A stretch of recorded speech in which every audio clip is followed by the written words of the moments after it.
అందరికీ నమస్కారం. మనం ఇన్స్పైరింగ్ ఫర్ ఎవర్ యూట్యూబ్ ఛానల్లో సక్సెస్ మంత్ర అనే ఒక కార్యక్రమం ద్వారా ఇప్పటివరకు చాలా అంశాలు మనం మాట్లాడుకున్నాం. అసలు సక్సెస్ అంటే ఏంటి? వాటికి సాధించడానికి ఏమేం క్వాలిటీస్ లక్షణాలు ఉండాలా? పాజిటివ్ యాటిట్యూడ్ అంటే ఏంటి? దాని ఎగ్జాంపుల్స్ ఏంటి? అన్ని విషయాలు మాట్లాడుకుందాం. ఇప్పుడు ప్రతిసారి ప్రతి ఒక్కరికి వస్తున్న సమస్య ఏంటంటే, ఎందుకు కాలేదు అని అంటే ప్రాబ్లమ్ సార్. ఏమంటే ప్రాబ్లమ్ సార్. ఆ ప్రాబ్లం, ఈ ప్రాబ్లం, ఈ ప్రాబ్లం, ఆ problem. Problem, problem, problem, problem. ఈ ప్రాబ్లమ్స్ అనేది ప్రాబ్లం కాదు. ప్రాబ్లమ్స్ ఆర్ ఆపర్చునిటీస్ అనే టాపిక్ మీద ఇప్పుడు మనం మాట్లాడుకుందాం.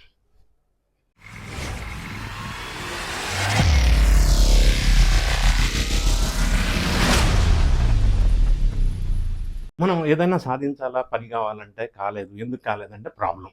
ఏమంటే ప్రాబ్లం. ఆ ప్రాబ్లం, ఈ ప్రాబ్లం, ఈ ప్రాబ్లం, ఆ ప్రాబ్లం. ప్రాబ్లం ఉంది అని ఎక్కువ ఫోకస్ చేస్తాం.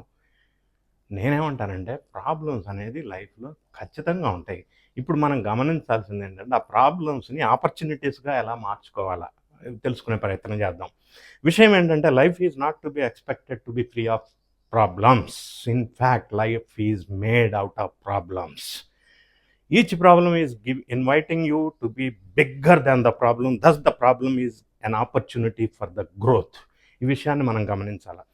The problem is rarely the problem. The way you see the problem is the problem.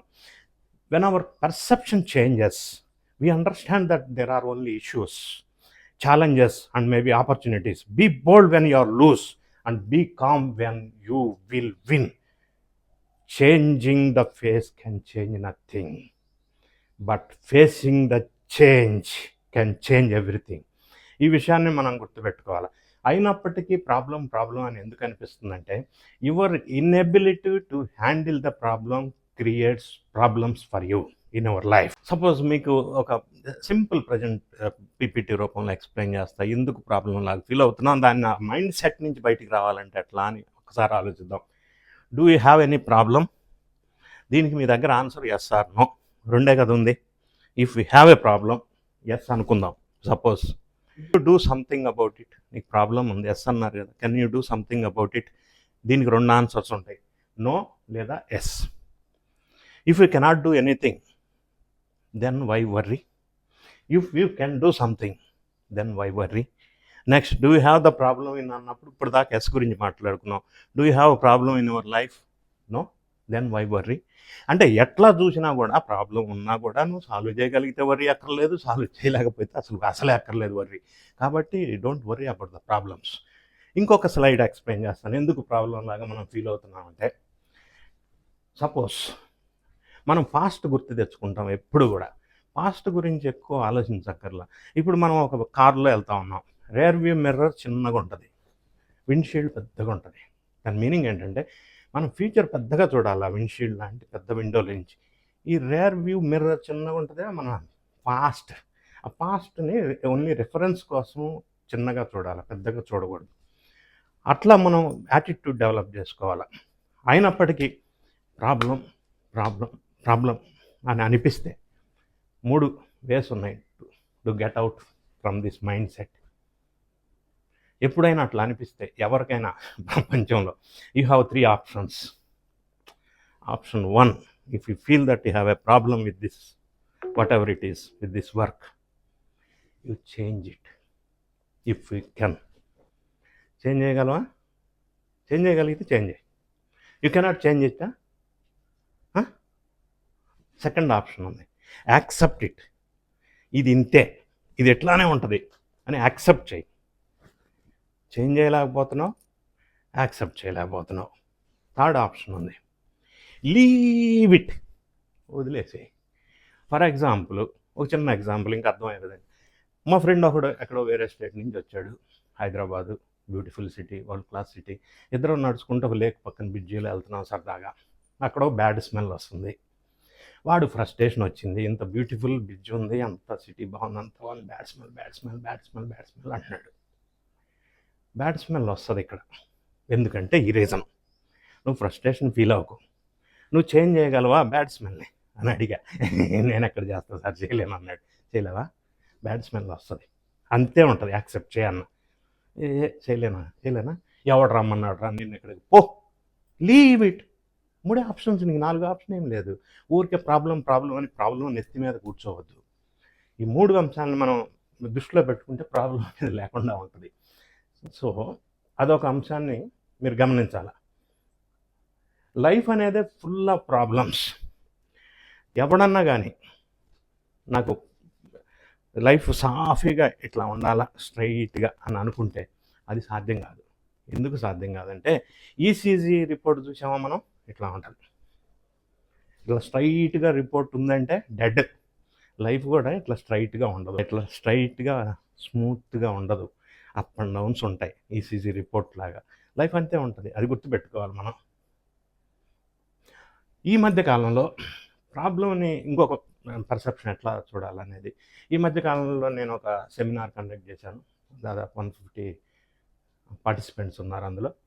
So ఒక యాక్టివిటీ కింద ఏం చేశానంటే, ఒక బెలూన్ తీసుకొని ప్రతి బెలూన్ మీద మార్కర్ తోటి ఆ 150 మెంబర్స్ ఇండివిజువల్ నేమ్స్ మార్కర్తో రాసి ఆ బెలూన్స్ మొత్తం ఒక హాల్లో పడేసి అందరికీ చెప్పాను, మీ పేరున్న బెలూన్ తీసుకొని రండి అని. 10 minutes అయింది. అందరూ హాల్లోకి వెళ్ళి వాడి పేరున్న బెలూన్ కోసం వెతుక్కుంటూ, కుమ్ముకుంటూ, గుద్దుకుంటూ, తన్నుకుంటూ, లాక్కుంటూ, పీక్కుంటున్నారు. టైం అంతా అయిపోయింది, దొరకలే. దీనికి సొల్యూషన్ ఏమంటే, ఆ పని చేసేదానికంటే బెలూన్ పట్టుకొని ఇది ఎక్స్ పేరు ఉంది ఎవరయ్యా అని అడిగి అతనికి ఇస్తే, ఆ పేరు ఏ బెలూన్ వచ్చిందో ఆ పేరు చూసి ఆ వ్యక్తికి ఇస్తే అది 5 minutesలో అయిపోయే కార్యక్రమం కదా. సో మనం హ్యాపీనెస్ ఎక్కడుంది అని ప్రాబ్లం అని అంటున్నాం. అసలు ఎక్కడుంది, దానికి రూట్ కాదేంది అనేది మనం గమనించుకుంటే కొద్దిగా ఈజీ అవుతుంది హ్యాండిల్ చేయటం. సో ఆ విధంగా మనం హ్యాండిల్ చేయాలి. ఎప్పుడు కూడా స్మూత్గా రోడ్లు ఉంటే driver perfect driver, expert driver కాలేం. రోడ్డు అట్లా ఉంటేనే డ్రైవర్ ఎక్స్పర్ట్ అవుతాడు, అది గుర్తుపెట్టుకోవాలి. అన్నిటికీ మించి ఇంకొక రీసెర్చ్, స్టాటిస్టికల్ డేటా అనాలిసిస్ చెప్తా. అందరూ ప్రాబ్లం అంటున్నారు కాబట్టి ఎందుకు అనేది ఒక అనాలిసిస్ ద్వారా మీకు అర్థమయ్యే భాషలో మీరు ఆ విధంగా రియాలిటీ, స్టాటిస్టికల్ డేటా. రీసెర్చ్ ఏం చెప్తుందంటే 54% of worries related to things that would likely never happen. 54% of worries. ఎందుకంటే మనం వర్రీ అవుతుంటాం, అది జరుగుతుందాం, ఇది జరుగుతుందా. అది ఆ 54% ఆఫ్ వర్రీస్ ఏం ఆలోచిస్తామో దట్ విల్ నెవర్ హ్యాపెన్. రెండోది 26% worry about past actions that could not be changed. దానికి మన సంబంధం ఏం లేదు, మనం చేసేది ఏం లేదు. 8% related to peoples opinion really did not matter. ఎదుటి వాళ్ళ ఒపీనియన్ మీద మనం ప్రాబ్లం అని ఫీల్ అవుతుంటాం, అది 8%, దానివల్ల ఫీల్ అవుతుంటాం. 4% only health issues, personal health issues. అది మనం ఏం చేయగలం, పర్సనల్ హెల్త్ ఇష్యూస్ ఏం చేయలేం. 6% concern real worth of attention. Only 6% worries మాత్రమే మనం రియల్గా అటెన్షన్ పే చేయాల్సి ఉంటుంది. రిమైనింగ్ అంతా కూడా మన పరిధిలో లేనిది మనం టైం వేస్ట్ చేసుకోవడం తప్ప మనం చేయగలిగింది ఏం లేదు. రీసెర్చ్ ఆ విధంగా తెలియజేస్తుంది. ఒక చిన్న స్లైడ్ ద్వారా మీరు అందరూ అనుకుంటుంటాం ఛాలెంజెస్ అని. లైఫ్లో రియాలిటీ ఏంటంటే, ఎంత ఎక్కువ ఛాలెంజెస్ నువ్వు ఫేస్ చేస్తే you will be energised. Your challenges keep you energised. ఆ ఛాలెంజెస్ ఎక్కువ ఉంటే లైఫ్లో ఎనర్జెటిక్గా ఉంటాం, లేకపోతే డల్గా ఉంటాం.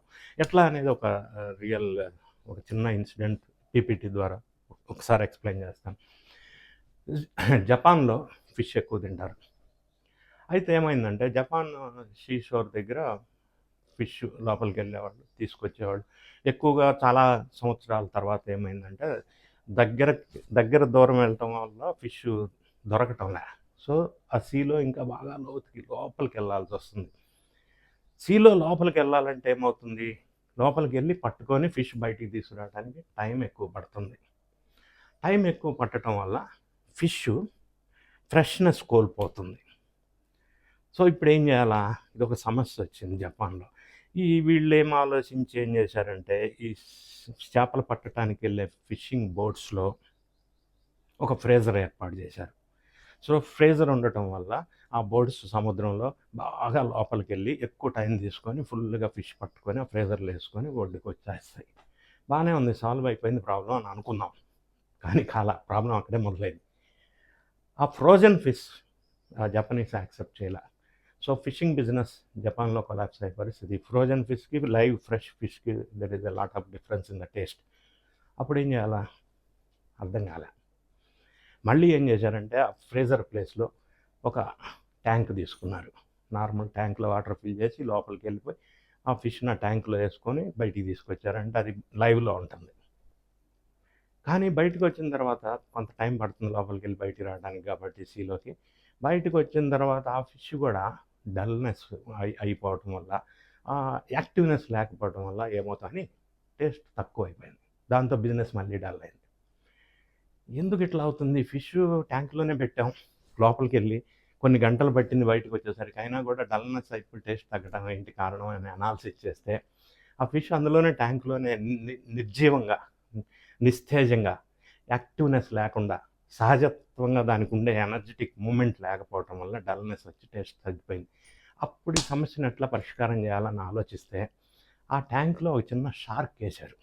ఆ షార్క్ ఆ ట్యాంక్లో వేయటం వల్ల అది కంటిన్యూ ఫిష్ని వేటాడుతుంటుంది కాబట్టి ఫిష్ కంటిన్యూ మూమెంట్ అయిపోయి ఎట్లా కంటిన్యూ మూమెంట్ ఉంటుంది ట్యాంక్లో. ఆ మూమెంట్ వల్ల ఫిష్ ఎనర్జైజ్ అవుతుంది. ఎనర్జైజ్ అవ్వటం వల్ల దానికి లైవ్లో ఎట్లా ఉంటుందో నిజంగా అట్లా energize your challenges in your life also will energizes you. ఆ ఛాలెంజెస్ ఉండటం వల్ల యాక్టివ్గా ఉంటాం, యాక్టివ్గా ఉంటే ఎనర్జీ వస్తుంది. ఎనర్జీ వల్ల మనకు ఇంకా ఎక్కువ positive thinking, energy to face the challenges or problems అట్లా వస్తాయి. అది గమనించుకోవాలి. దానికంటే ఇంకొక చిన్న ప్రాబ్లమ్స్ అని ఎందుకు అనుకుంటున్నాం అంటే ఇంకో చిన్న ఎగ్జాంపుల్ చెప్తా. ఒక చిన్న సింపుల్. ఇప్పుడు ఇక్కడ చూసాం కదా, దీన్ని ఏమంటామంటే మనం ఎందుకు ఇంకా ప్రాబ్లం అనుకుంటున్నాం అంటే you have to come out of pre determined mind set syndrome. Pre determined mind set syndrome అనే ఒక దాంతో ఉండటం వల్ల మనం ప్రాబ్లం అని అనుకుంటున్నాం. ఎందుకంటే ఫర్ ఎగ్జాంపుల్ ఇక్కడ ఒక ఎలిఫెంట్ ఉంది, పెద్ద ఎలిఫెంట్, చాలా పెద్ద జీవి. అది అంత పెద్ద ఎలిఫెంట్ని గమనించారు ఎప్పుడన్నా? ఇంతే రోప్తో కట్టేసి ఉంటుంది తాడు. అది ఒక్క తన్ను దంతే ఆ తాడు పట్టుమని దిగిపోద్ది కదా. కానీ అది ఆ రోప్తో అట్లానే ఉంటుంది. ఎందుకంటే అది చిన్న పిల్లగా ఉన్నప్పుడు సన్న రోప్తో కడతారు. ఆ చిన్న పిల్లగా ఉన్నప్పుడు అది ఆ రోప్ కట్ చేసి తెంచుకొని పోవటానికి ప్రయత్నం చేసి ఇక ఈ రోప్ తెగదు అని మైండ్లో ఫిక్స్ చేసుకొని దాన్ని కట్ చేసుకునే అనే ఆలోచనని బంద్ చేసుకుంటుంది. అది మైండ్లో ఎప్పుడైతే చిన్నప్పటి నుంచి ఈ రోప్ తెగదు, కట్ కాదని మైండ్లో ఫీడ్ చేసుకొని ఉందో, పెద్దదైపోయినాక అంత పెద్ద టన్నుల సైజు వచ్చినా కూడా ఆ రోప్ కట్టేసి ఉంటే దాన్ని తెంచుకోవాలన్న ఆలోచనకి రాదది. దీన్ని pre determined mind set syndrome అంటారు. మనం గతంలో ఏదైతే ఫెయిల్యూర్ ఉన్నాయో కాబట్టి మళ్ళీ ఇప్పుడు కూడా ఫెయిల్ అవుతాం, అప్పుడు ఫెయిల్ అయ్యాం కదా అనేది క్యారీ చేస్తుంటాం. ఆ ప్రీ ముందుగా డిటర్మిన్డ్ అయిన మైండ్ సెట్ సిండ్రోమ్ నుంచి మనం బయటపడాలి. అప్పుడు ప్రాబ్లమ్స్ సాల్వ్ చేసుకోవడానికి, ఫేస్ చేయడానికి మనకు ఈజీగా ఉంటుంది, కంఫర్ట్గా ఉంటుంది. ఈ యొక్క మానసిక పరిస్థితి నుంచి మనం బయటికి రావాలి. ఇంకా ఒక్కసారి మనం చిన్న ఎగ్జాంపుల్ని పరిశీలించితే ఒక్కొక్కసారి ప్రాబ్లం లేకపోయినా కూడా ప్రాబ్లం ఉందని మన పర్సెప్షన్లో కూడా కొంత చేంజ్ అవసరం. ఒక చిన్న స్టోరీ లాగా మనం ఆలోచిస్తే, ఒక బస్సు వెళ్తుంది ఎవ్రీడే డైలీ ఈ ప్లేస్ నుంచి ఇంకో డెస్టినేషన్కి. బస్సులో కండక్టర్, డ్రైవర్, ప్యాసింజర్స్ ఎక్కుతున్నారు. ఒక స్టేజ్లో ఒక వస్తాద్ భయంకరమైన బాడీ బిల్డర్ ఎక్కాడు బస్ స్టాప్లో. కండక్టర్ టికెట్ అన్నాడు. వాడు సీరియస్గా ఎట్లా చూసి పటాన్ టికెట్ తీసుకోడు అన్నాడు. డ్రైవరు, కండక్టరు కొద్దిగా వీక్ ఫెలోస్ భయపడ్డారు. వీడెవడో గుండాలాగా ఉన్నాడు, బాడీ బిల్డర్ దార్కార్ లాగా ఉన్నాడు అని భయపడి సరే సహించారు.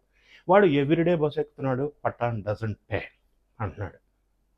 వీళ్ళు ఎందుకు భయపడిపోయి వీడి డ్రైవర్ కోపం వచ్చింది చూసి వీడు బాడీ బిల్డింగు బాగా ఇదిగా ఉన్నాడు, అందుకే భయపెడుతున్నాడు, వీడి సంగతి చూస్తా అని చెప్పి ఒక 2 నెలలు లీవ్ పెట్టేసి బాగా జిమ్కి వెళ్ళి బాడీ బాగా భయంకరంగా పెంచుకొని బాడీ బిల్డింగ్ ఎక్సర్సైజ్ చేసి బాడీ పెంచుకొని మళ్ళీ బస్సులో కూర్చున్నాడు. మళ్ళీ ఎక్కాడు వాడు పటాన్. టికెట్ అన్నాడు కండక్టర్, పటాన్ డజంట్ పే అన్నాడు. అప్పుడు కోపం వచ్చింది డ్రైవర్కి. ఇక వాడితో ఫైట్ చేయడానికి బస్సు ఆపేసి ఎందుకు అన్నాడు. నాకు పాస్ ఉంది అన్నాడు వాడు. అంటే మనం ఫస్ట్ అసలు ప్రాబ్లంని అర్థం చేసుకోకుండా ప్రాబ్లం అని ఫిక్స్ అయిపోయి ఆ దిశగా ఆలోచన చేస్తాం. అసలు అది ప్రాబ్లమా కాదా? నేనేమంటానంటే be sure there is a problem before working hard to solve it. ఆ కాన్సెప్ట్ మనం కొద్దిగా అర్థం చేసుకోవాలి. ఇంకొక విషయాన్ని మనం ప్రాబ్లమ్‌ని ఒక్కోసారి ఏమవుతుందంటే, మన థింకింగ్‌లో మార్చుకున్నప్పుడు కూడా ప్రాబ్లమ్ చేంజ్ చేయొచ్చు. ఒకసారి నేను ఒక చైర్‌లో కూర్చొని రిలాక్స్‌డ్‌గా వాట్సాప్ చూసుకుంటూ ఉన్న ఫోన్‌లో. ఒక చిన్న పాపొచ్చేసి ఏదో నన్ను డిస్టర్బ్ చేసే ప్రయత్నం చేస్తుందని చెప్పి, నేను ఒక పేపర్‌లో ముక్కలు ముక్కలుగా కట్ చేసి, ఆ చిన్న పాపకిచ్చి, మళ్ళీ అతికించుకొని రా అన్న. ఇక గంట, 2 గంటల దాకా నా జోలికి రాదనుకోని డిసైడ్ అయిపోయా. 5 నిమిషాల్లో వచ్చేసింది. అరే! వెంటనే వచ్చేసిందేంది? ఎలా అతికిచ్చేసావు? చూస్తే పర్ఫెక్ట్‌గా అంటించుంది ఇండియా మ్యాప్ పటం పేపరు. ఎట్లా చేయగలిగావు ఇంత తక్కువ టైంలో అన్నా. Back side Amitabh Bachchan photo ఉంది. ఆ ఫేస్ కరెక్ట్‌గా మ్యాచ్ చేసుకున్నాను. ఇటు సైడ్ అది మ్యాచ్ అయిపోయింది అంది. సో, దీన్నేమంటామంటే out of the thinking. Thinking out of the box. ఈ విధంగా ఆలోచించటం వల్ల గూడా మనకు కొన్ని సమస్యల్ని పరిష్కారం చేసుకోవటానికి, ప్రాబ్లమ్ సాల్వ్ చేసుకోవటానికి అవకాశం ఉంటది. సో, ఈ విధంగా ప్రాబ్లమ్ అని అనకుండా, ప్రాబ్లమ్‌ని ఓవర్‌కమ్ చేసుకొని ముందుకెళ్తే, మనకు ఆ ప్రాబ్లమ్ అనే ఒక పర్సెప్షన్ నుంచి బయటికి రావటం వల్ల మనం హ్యాపీగా జీవించగలగటానికి అవకాశం ఉంటది. ప్రాబ్లమ్ అని అనుకోకుండా, ఫీల్ అవ్వకుండా, ప్రాబ్లమ్ అనేది it is an opportunity for hour growth అనే కాన్సెప్ట్ డెవలప్ చేసుకొని, ఆ పర్సెప్షన్ నుంచి బయటకొచ్చి, ప్రాబ్లమ్ అని ఫీల్ కాకుండా జీవితంలో ముందుకెళ్ళాలి. ఎలాగంటే, ఇప్పుడు మనం ఒక డీరు, ఒక టైగర్ ఉంటది ఫారెస్ట్‌లో.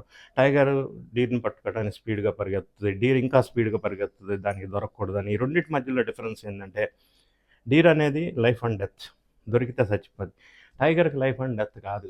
దొరికితే అది తింటది. లేకపోతే ఇది కాదు ఇంకోటి తింటది. సో, దీన్నేమంటారంటే, if you are running for food you will get tired. If you are running for life you will get charged. మనం ఆ కాన్సెప్ట్ ముందు పెట్టుకొని ఎప్పుడు challenges will always make you energize, come out of this problems mind set and then life హ్యాపీగా ఉండండి. హ్యాపీగా ఉంటే success సాధిస్తారు అని తెలియజేస్తూ మళ్ళీ ఒక్క వీడియోలో మళ్ళీ కలుద్దాం. ఈ వీడియో మీకు నచ్చినట్టయితే లైక్ చేయండి, షేర్ చేయండి, కామెంట్ చేయండి. Thank you so much.